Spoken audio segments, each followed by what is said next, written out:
The White House has officially, just in fact, just a few moments ago, you didn't want to get involved in deciding at this point whether or not the two terrorists were in fact foreign-inspired or if they were a homegrown domestic terrorist.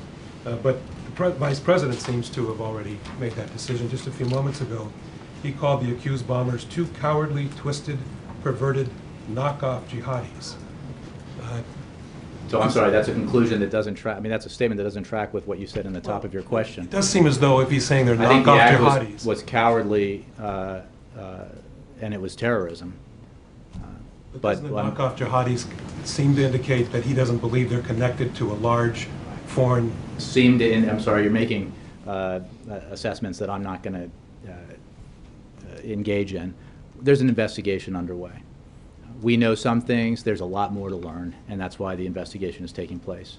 We have seen a remarkable period from the moment the bombings occurred through last week and Friday night when Jay Carney was put in custody, and now through to this day, only a few days later as the investigation proceeds and he's been charged.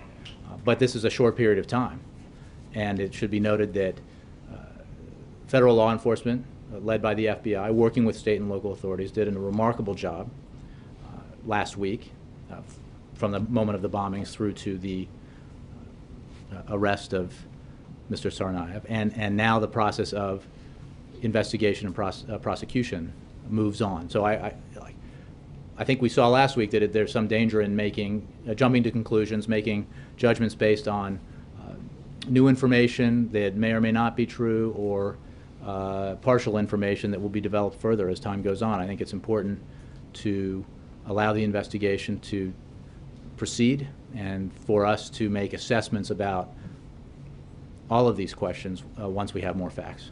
Just follow up on that, but you don't see the term knockoff jihadis as minimizing any connection to a foreign, larger group like Al-Qaeda? I'm saying that the question of whether or not they had any associations is one under investigation by the proper authorities.